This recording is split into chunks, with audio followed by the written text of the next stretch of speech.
What's up? What's up? What's up, you guys? Welcome to episode number 2 of Her Story, Her Power, where we only talk to trailblazers, women in entertainment, business, and leadership. And I am beyond honored from a business perspective and a personal perspective to have this wonderful woman here with me, Randi Davis, Vice President at Paramount.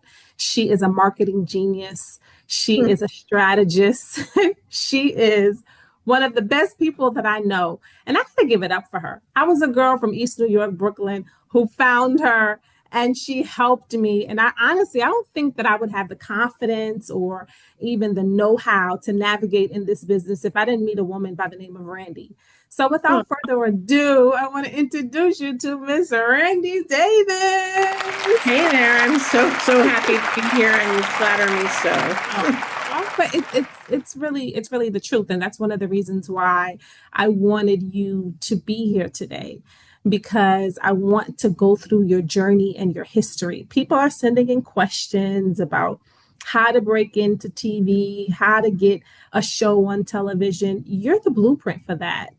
I actually met you at MTV, Mm. where you were, doing your thing at MTV. So take us through a little bit of your journey. Well, I started out at Syracuse University. I went to Newhouse and I thought I was going to come to New York and take it by storm, and that didn't happen. I couldn't even get a job, even with my Newhouse pedigree. I wound up starting out at Showtime as a receptionist. It's Mm. very entry level, and it sounds cliche, but I just worked hard and I worked my way up.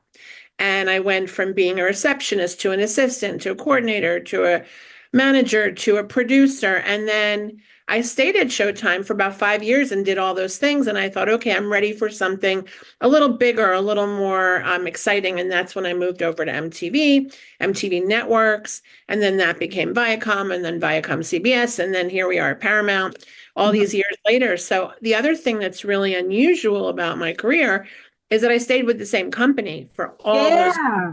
Yes. throughout all the changes, throughout all Mhm. the transformations we went through. I always found a reason to stay because I loved the brands. I loved them. So that is an inspiring transition that you literally started out as a receptionist. I love those stories of starting out with basically nothing to getting to the level that you got to. So Yeah. when you were doing, where is it like clerical work? Were you like meeting different people? How did you transition? I mean, from a Right. receptionist to vice president? Honestly, it's funny because I'm so old that when I started working, we had a phone on our desk and I would answer the phone for people and I Mm, signed for packages, and that was my job. wow. But because I worked in human resources and I was friendly with the people I work with, and I can't say enough about, building relationships and being warm and friendly and kind and Mm, getting to know people, because that's what builds the fabric and the foundation of your career, right? It's not just transactional, it's relational, right? So right. because they saw that I was smart and that I was capable, when an opening came in to be an assistant, which was a step up in HR, I got it. And then being in human resources was great because I knew what jobs were coming in. So then I was Mm, able to see a job that I was interested in and transition into another department, operations. And, operations led me to production and promotion. So it all kind of went, in a very not straight line, but it all made sense because I had access to information, and and along the way in each of those jobs, I was building more relationships. And mm, that's what it's all mm. about, right? At the end of the day, it's about relationships. And if you're spending 40 plus hours a week at work, you want to Mhm. be with people that you like. You That's want to right. spend that time with people that are your people. So, at any point as you were navigating through each of those phases, did you have any self doubt? Did you have any, like, I don't know if I could do this, or, Oh yeah, all the yeah? time. First of all, I was very young. I was very green. I was not used to a big corporation. And in the beginning of my career, I found myself in my early 20s working in boxing, where it was all Mm, it was all men. and it was very sexist and it was very inappropriate. This is long before the Me Too days when Right. women were not treated well. I was one of two women that were involved, and I did doubt the fact that this was for me. And eventually, I ended up transitioning out of boxing because it wasn't for me. So I think Mm, part of that journey is not only learning what you do like and want to do, but also what you don't. absolutely. I think that that's a really good point. And I actually remember having a conversation with you way back then about that. Like identifying, you don't have to do everything. Do what you're good at. Do what you're passionate about. Do what you, when you get up in the morning and you feel good about something, that's exactly what you're supposed to be doing. Right. So that was kind of like your mantra as you navigated through the field. Yeah, and I think looking for opportunities when they came up, and also, the other thing about my career is that I did different things. So learning new skills as you navigate your journey, because you can't, nobody, especially now with technology being what Right. it is, nobody can stay still and rest on the skills they already have. We all, even me now, having to still learn and grow and develop new skills. Otherwise, you get left behind. That's right. That's right. And being left behind was never something Randy Davis was going to do I because tried not to. that was never something you were going to do. So tell me about some of your memorable experiences and how you had to navigate something that may have been uncomfortable or challenging and what people need to remember as they go through that process. Yeah. I mean, like I said before, the most important thing that happens to you when you embark on any career is that you're dealing with other people, right? And there are wonderful people out there, and there are some not so wonderful people out there. So I think the biggest challenge of my career over the 30 plus years was, how do you navigate people who are not necessarily, they don't have your best interest at heart. They're Mm, they're not on the same page as you or the same wavelength, and they're difficult. I'll just say they're difficult. And yeah. so learning how to have conversations with people who are not easy to deal with, trying to, help forge relationships that are not easy to create. But that to me has been the biggest challenge, because the work, you can always learn something, a skill, Right. right? Mhm. But it's the social human part that can be difficult when you're dealing with folks that are not necessarily, they're not your people, so to speak. Mm-mm. So you had a training round, I guess, from the 30 plus years of learning how to navigate those Yes. difficult personalities. Yes. How did you do that? I'm asking for myself, and I'm sure Of some course. viewers out there like, Yeah. I mean, I've learned a lot in my life. And one of the things that I've always kind of used as a guiding post is compassion and empathy. And so mm, if I see somebody who is difficult, who's challenging, I think to myself, this person must have had some pain or has some pain. They must be struggling with something in their life. They don't mean to be nasty or mm, rude, difficult. So I'm going to just, I hate to use a cliche, like kill them with kindness. Like got you. No, not it's let real. them, right, not let them get under my skin, and don't take it personally, because it's probably not you. Got it. Got it. And have you noticed that artistic people some seem to have more stuff going on, and as an artist I can attest to that. It's a lot in your head, Yeah. but yeah, so that's something 100%. that that's something to navigate. But Absolutely. I will add, as a leader, because Yes. in my role, as leading a department, you have all different types of people. And I think the key is learning how to speak to people, individual people, where they are. So I would Wait, we gotta wait, let's run that back. Let's run that back to speak to people where they are. right, Like, right, wow. because the way I would speak to you is Yeah. completely different than the way I would speak to someone who has a chip on their shoulder, who maybe isn't so open and looking to have a productive conversation. So I Mhm. have to adjust my social style to Mm. to fit who I'm speaking with. Woo! That's a bomb right there. That is a bomb that needs to be dropped. Okay. So as you did that with producing these massive amount of shows, right? What is the thing? And I know this is going to be a question. What is the thing that determines whether or not a show is going to be, first of all, pitched, right? Number one, and number two, greenlit. Like what were you looking for in the days that I was stalking you at MTV? Like what were you looking for?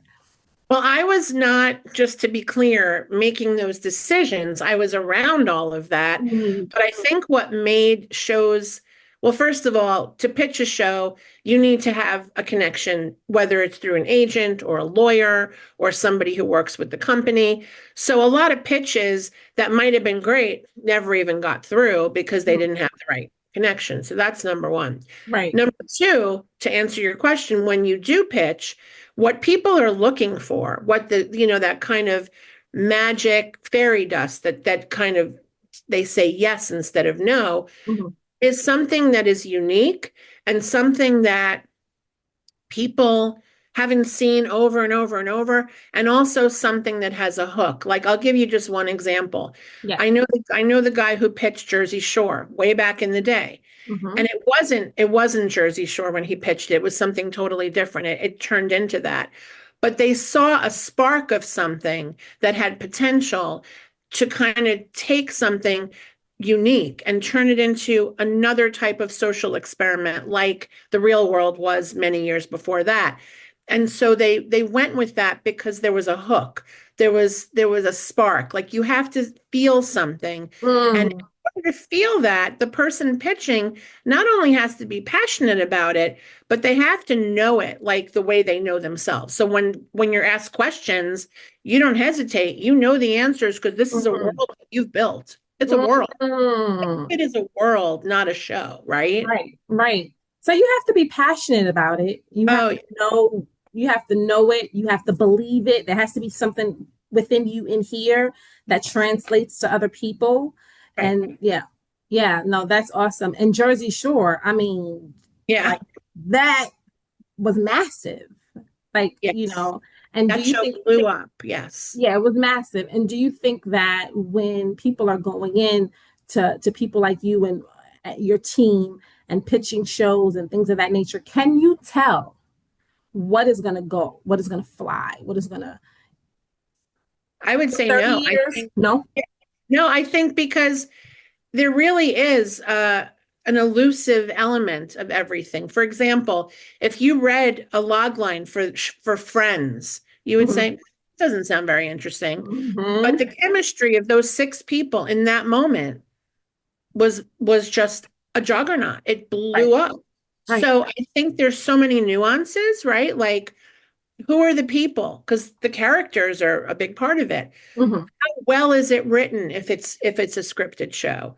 You know, what is it saying to the moment we are in right now, cultural? And you Mm-hmm. could have a great idea, but it's not the right moment in culture, right? Well, So that's big. there's so many nuances that I think if you could predict that, if I could predict that, I'd be rich and retired, Well, right? you just spent a whole month in Paris.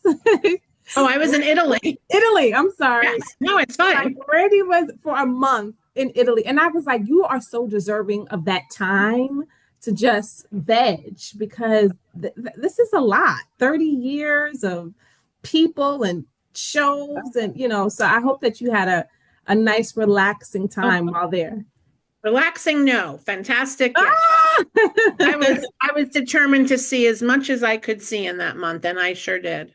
That's awesome. That's awesome.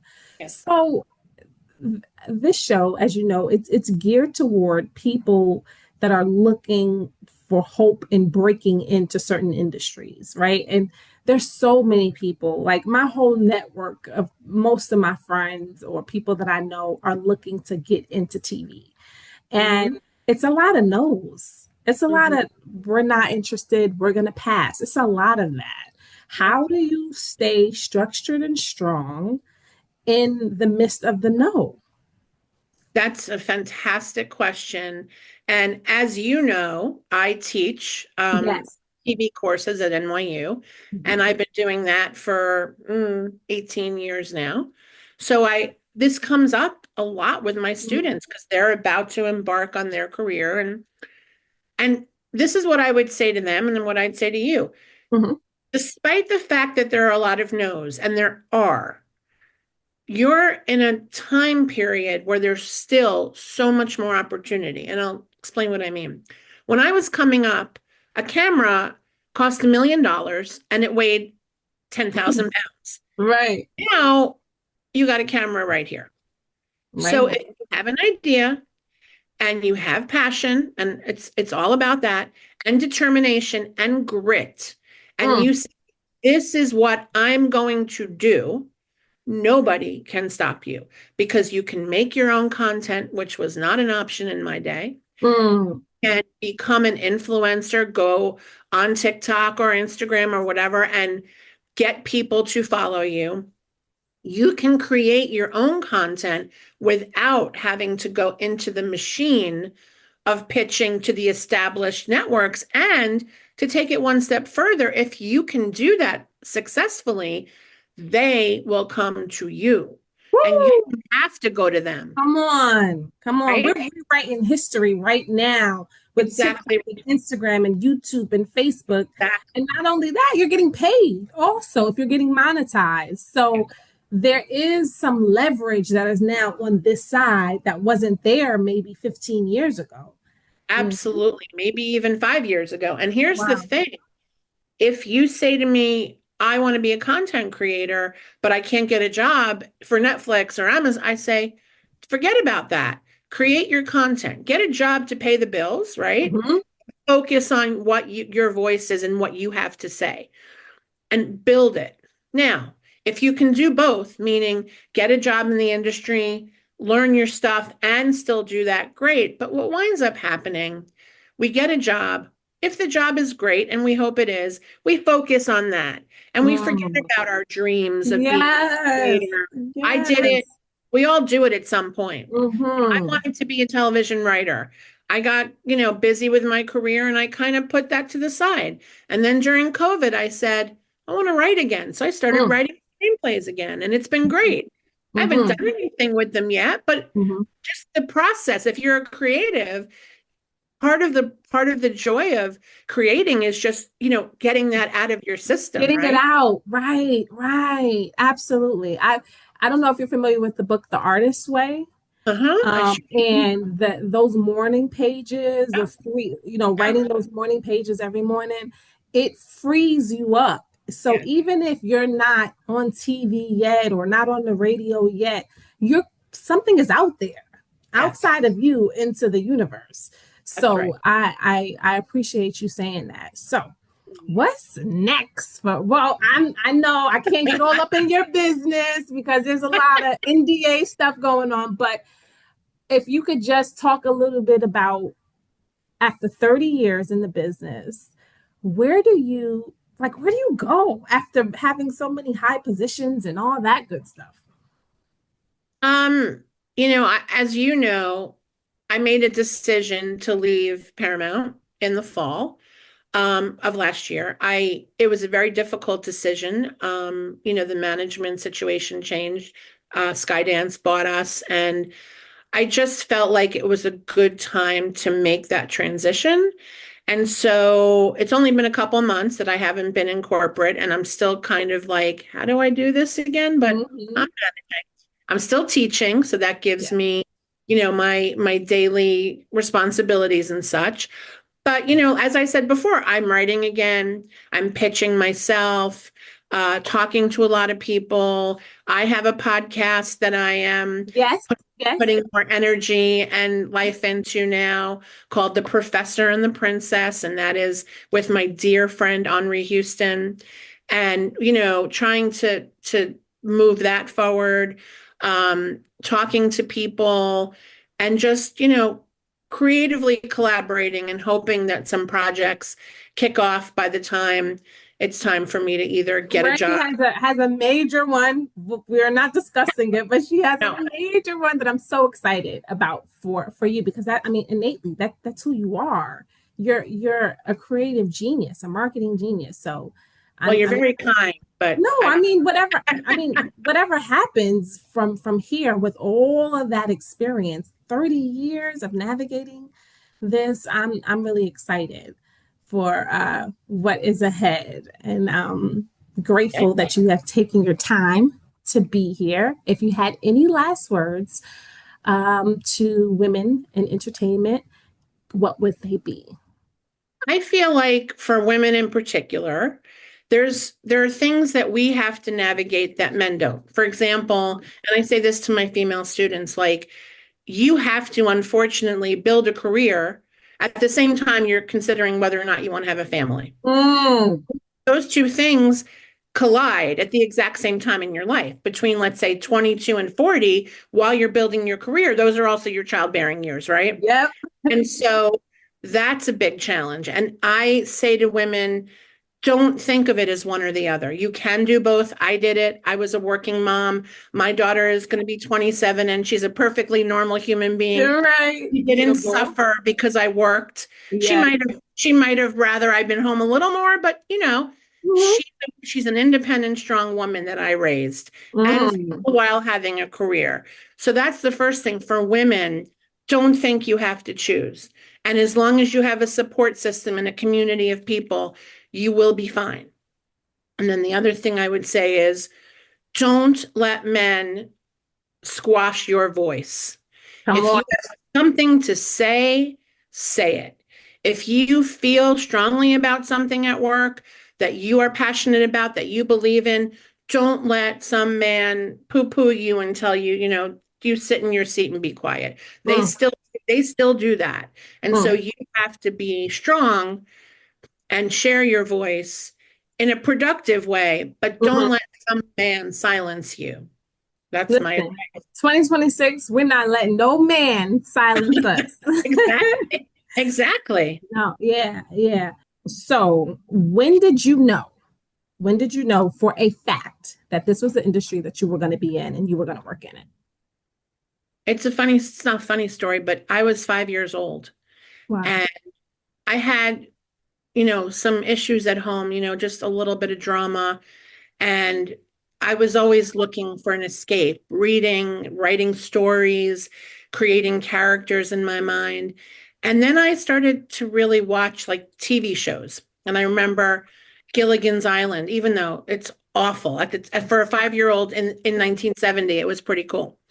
And I thought to myself at five, I want to be part of that world in Mm, that box. I want to be part of TV, maybe because it was fantasy or escapism. I don't know what it was, but as I grew up, I never changed my focus, even in high school. mm, In high school, when I thought about what do I want to major in, there was nothing other than TV, creativity, communications, film, radio, anything related to media. It was just in me from the time I was a little kid. 5 years old, you knew that Yeah. this is what you were going to do. And I never wavered. I mean, I never thought, oh, maybe I'll be a doctor or a lawyer. It was always, this is what I'm going to do. It was just in me. Mm, wow. That's amazing. That's amazing. Randy, I love you. I Oh, appreciate you. Thank you for same your thing. time. And February 15th at 6 p.m., you will be introduced to the wonderful Miss Randi Davis. This is Randi Davis, and you are watching Her Story, Her Power. That you can't keep running in and out of my life. Oh, that you can't keep running in and out of my life. This episode of Her Story, Her Power, featuring Randi Davis, is dedicated to the memory of my dear friend, Stacey McDonald. She was a lover of the arts, loved people, and wanted the world to be a better place. Rest in peace, little lady. I'll see you again.